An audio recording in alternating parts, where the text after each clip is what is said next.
안녕하세요. 저는 결혼 3년 차 대한민국의 평범한 30대 가장입니다. 얼마 전 경험했던 아찔한 이야기에 대해서 한번 이야기해 보겠습니다. 저희 아내는 정말 미인입니다. 아내뿐만 아니라 저희 처갓집이 전부 다 미인이에요. 장모님도 연세에 비해 정말 동안이고 미인이시고, 우리 와이프는 제가 처녀 시절부터 몇 달을 졸졸 따라다닐 정도로 저희 동네에서는 나름 유명했던 미인입니다. 얼굴도 예쁘고 몸매는 더 예쁩니다. 결혼한 이후에도 바다로 휴가를 가거나 하면 와이프의 수영복 입은 모습을 보고 20대부터 50대 남자들까지 모두 다 군침을 흘리며 쳐다봅니다. 저는 모두의 시선을 한몸에 받는 아내를 보면서 괜히 뿌듯해지곤 하죠. 그리고 아내와 4살 차이 나는 저희 처제도 정말 장난 아닌 미인입니다. 처제는 본인의 외모를 활용해서 본인을 모델로 한 쇼핑몰을 하고 있는데, 여성복을 파는 쇼핑몰이지만 왠지 모르게 여자보다는 남자 손님이 많다고 합니다.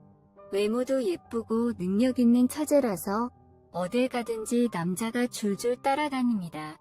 하지만 처제는 이상하게도 최근 몇 년간 남자친구 만나는 걸 본 적이 없어요.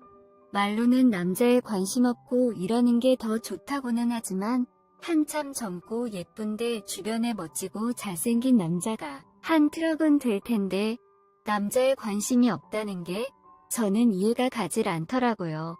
하지만 어차피 제가 데리고 살 것도 아니고 본인 인생 본인이 알아서 하겠지 하고 그냥 신경 쓰지 않기로 했습니다. 저는 아내와 결혼하기 전에 작은 중소기업에서 대리로 일하고 있었는데, 결혼하고 나니 처제의 쇼핑몰 사업이 워낙 커지는 바람에 지금은 처제 밑에서 일하고 있습니다. 주변 친구들에게 처제가 사장이라고 하면 저보고 한심하다고 자존심도 없냐고 하지만, 처제가 결혼 선물로 외제차를 사줬다고 하면 다들 아무 말도 못합니다. 남자 자존심이 밥 먹여주는 시대도 아니고, 이전에 다니던 중소기업보다 월급도 2배가 넘게 주는데 그걸 마다할 바보가 어디 있습니까? 회사 내에서는 모두 6명이 일을 하고 있는데 저 빼고 모두 여자입니다.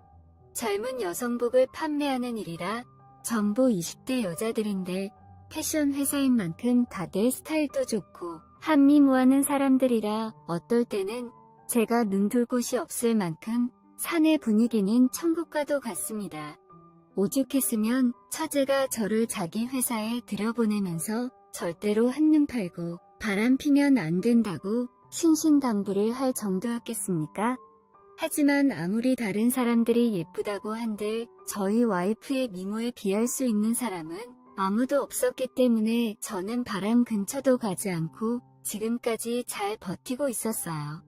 하지만 올 초에 저희 와이프가 임신을 하게 되면서 상황이 달라졌습니다. 저는 그전까지는 빨리 아이를 가졌으면 좋겠다는 생각만 하고 있었는데, 막상 아내가 아이를 가졌더니만 정말 큰 문제가 생기더라고요. 아내와 부부관계를 전혀 할 수가 없는 겁니다. 인터넷으로 찾아보니 어떻게 잘 조심하면 가능하다고는 하는데, 아내는 뱃속의 아이에게 모성애가 강하게 생겨서 그런 건지 절대로 안 된답니다. 안 되는 정도가 아니라 자기 몸에 손도 못 대게 합니다. 제 나이 30대 초반에 한창 왕성할 나이인데 아름다운 아내를 건드리지도 못하고 그냥 지켜보기만 한다는 것은 고문이나 마찬가지입니다. 거기에다 저희 와이프가 임신한 뒤로부터 아내를 끔찍이 생각하는 장모님이 허구한 날 저희 집에 죽치고 사는 바람에 사실상 제가 처가집에서 살고 있는 거나 마찬가지인 상황이 이어졌습니다. 집에 장모님이 계시다 보니 제가 혼자 해결할 수 있는 분위기도 아니었고, 몇 달 동안 아무것도 못하고 불만이 쌓여가고 있었습니다. 그러다 얼마 전에 사건이 하나 터졌는데, 아내와 장모님이 태교 여행인지 뭔지 갑자기 제주도로 3박 4일 여행을 간다는 겁니다. 저는 요즘 같은 시국에 무슨 그런 걸 가냐고 물었더니 아무것도 모르면 가만히 있으랍니다. 제가 뭐 힘 있습니까? 그냥 가만히 있을 수밖에요. 없는 돈에 잘 다녀오시라고 장모님께 50만원 용돈 드리고 김포공항까지 배웅해드렸어요. 아참, 저희는 장인어른이 일찍 돌아가셔서 장모님밖에 안 계십니다. 아무튼 김포공항에 장모와 아내를 배웅해놓고 저는 혼자서 조용히 집으로 돌아왔어요. 아내가 없어서 슬픈 것보다는 4일 동안 혼자 있을 수 있다는 사실이 너무나도 기쁘기만 했습니다. 컴퓨터로 동영상도 실컷 보고 그동안 임신한 아내 눈치 보느라고 못 먹었던 술도 오늘 밤새도록 회랑 소주 실컷 먹어야겠다고 생각하면서 집으로 달려왔죠. 아무도 없는 줄 알고 콧노래까지 흥얼거리며 현관문을 열었더니 어머 형부, 언니 없어서 그렇게 좋아요? 콧노래까지 부르시네. 세상에 그새 처제가 우리 집에 와 있는 겁니다.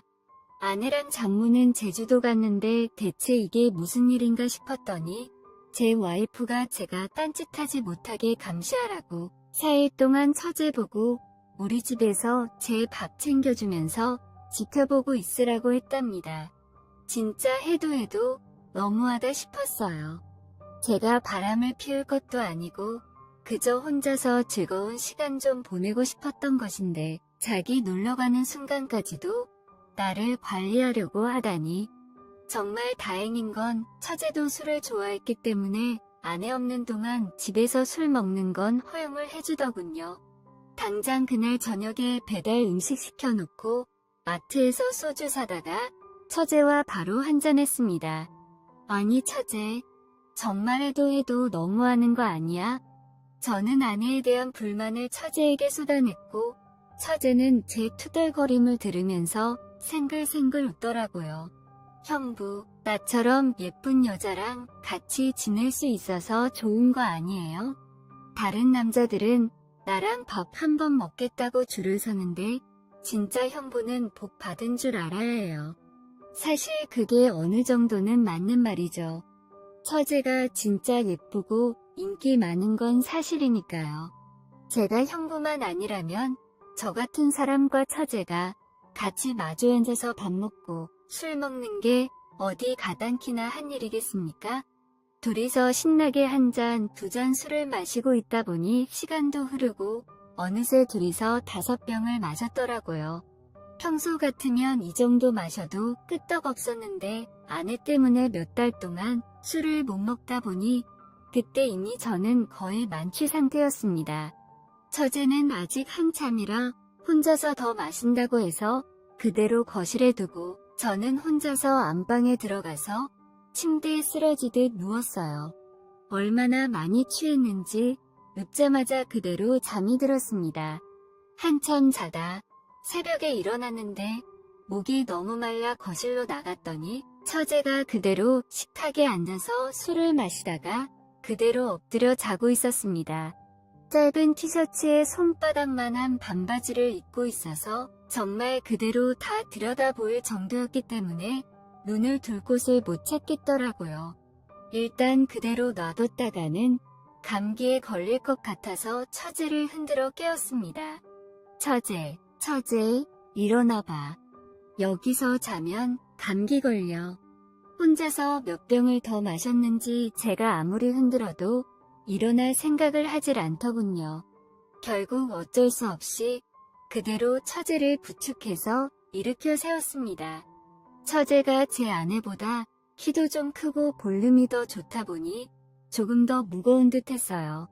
어디를 잡으면서 부축해야 할지 참 애매한 순간이었지만 힘없이 늘어지는 처제를 부축하고 장모님이 쓰고 계시던 손님 방으로 향했습니다.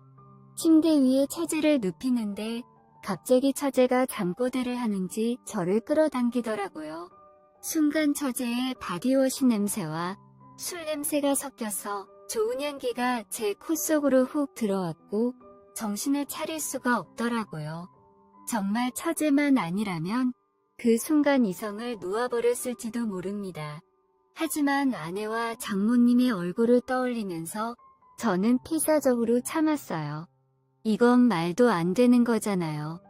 혼자서 머릿속으로 애국가도 불러보고 어떻게든 진정한 다음에 처제의 품 안에서 조용히 빠져나오기 위해서 슬금슬금 몸을 일으켰습니다. 그러자 처제가 갑자기 잠꼬대를 하는 건지 제게 입을 맞추기 시작했고, 그때까지 간신히 붙들고 있던 제 이성도 날아가 버렸습니다. 미친 듯이 입술을 맞추고 5단으로 손까지 들어갔죠. 술에 취해서 몸에 힘이 없는 처제라 제가 모든 걸 다했습니다. 마음속에 응어리진 그 욕구를 다 쏟아냈죠. 정말 황홀한 순간이었지만 짧게 스쳐 지나갔습니다. 마음 놓고 천천히 길게 즐기지는 못하겠더라고요. 솔직히 제가 정말로 잘못한 게 맞지만 누구든 그런 상황에서는 정신 차리기 쉽지 않을 거라고 생각합니다. 그래도 한 가지 다행인 건 처제가 정말 인사불성으로 취해서 그날 밤에 있었던 일을 기억하지 못할 것 같았어요. 술에 취해 기절해 있는 처제를 재우고 저는 새벽에 몰래 제 방으로 다시 돌아왔습니다. 방금 무슨 일이 일어난 건지 두근거리는 심장이 진정되지 않았고 처제의 향기를 지우기 위해서 그 새벽에 샤워까지 하고 잤습니다. 다음날 아침 출근하기 위해서 같이 일어나서 해장도 못하고 차에 탔는데 조수석에 타있던 처제가 제 얼굴을 빤히 쳐다보면서 형부 정말 좋았어 라고 하는 겁니다. 진짜 순간 심장이 떨어져서 심장마비에 걸리는 줄 알았어요. 처제는 처음부터 술에 취한 것도 아니고 다 알고 있었던 겁니다. 그때부터 4일 동안은 정말 일 끝마치고 집에 돌아와서 처제와 만리장성을 쌓았습니다. 한두 번이 아니었습니다. 진짜 그야말로 만리장성을 쌓는 욕망의 파티였습니다. 그러면 안 된다고 생각은 했지만 생각뿐이었고 몸은 제 말을 듣지 않았어요. 오죽했으면 나중에는 젊은 남녀를 한 집에 두고 놀러간 아내와 장모님이 잘못이라는 생각까지 들더라고요. 그리고 마지막 4일째 장모님과 아내가 돌아오는 날이었습니다. 오후 4시쯤 인천공항으로 돌아오는 비행기였기 때문에 저는 안심하고 있었어요. 그때는 처제와 둘이 대놓고 안방에서 자고 있을 때였는데 그날은 일요일이었기 때문에 푹 자고 천천히 일어나서 아내와 장모님 마중을 나갈 생각이었습니다. 한참 자고 있었는데 왠지 그런 기분 있지 않습니까? 누가 나를 지켜보고 있다는 기분이 들어서 살짝 눈을 떠보니 누군가가 침대 앞에 우두커니 서서 저와 처제를 내려다보고 있더라고요. 진짜 저는 순간 저승사자가 저를 잡으러 온 줄로만 알았습니다. 그 저승사자는 바로 장모님이었고 저와 눈이 마주치자마자 뛰어나가서 칼국수 해먹을 때 쓰는 홍두깨를 가져와서 저와 처제를 두들겨 패기 시작했습니다. 정말 천만다행인 건 아내가 자기 친구한테 선물 주고 온다고 중간에 내렸고 장모님만 먼저 집에 들어온 것이었어요. 원래는 오후 비행기였는데 아내가 너무 피곤해해서 일찍 돌아와서 쉬기 위해서 새벽같이 준비해서 서울로 올라왔다고 하더라고요. 저와 처제는 장모님에게 두들겨 맞아서 두들겨 맞은 채로 장모님께 싹싹 빌었고 화가 머리끝까지 났던 장모님은 한참을 저희 둘을 씩씩거리며 노려보다가 그래도 딴 여자랑 바람 안 난 게 다행인 건지 하시면서 그냥 이거는 우리만 아는 비밀로 하자고 넘어갔습니다. 아내가 알았다가는 진짜 제가 죽던 우리 가족 중에 누구 하나는 죽었을 겁니다. 그날 이후 장모님과 처제 그리고 저만 아는 비밀이 생겼고 아내는 절대 모르게 죽을 때까지 무덤까지 가지고 들어가기로 하고 살고 있습니다. 지금도 회사에서 매일 처제와 마주치는데 솔직히 한번 붙은 불이 쉽게 꺼지겠습니까? 장모님도 어느 정도는 아는 것 같은데 같은 회사에서 일하다 보니 떼어놓을 수도 없고 골치 아파서 신경 안 쓰기로 하신 것 같아요.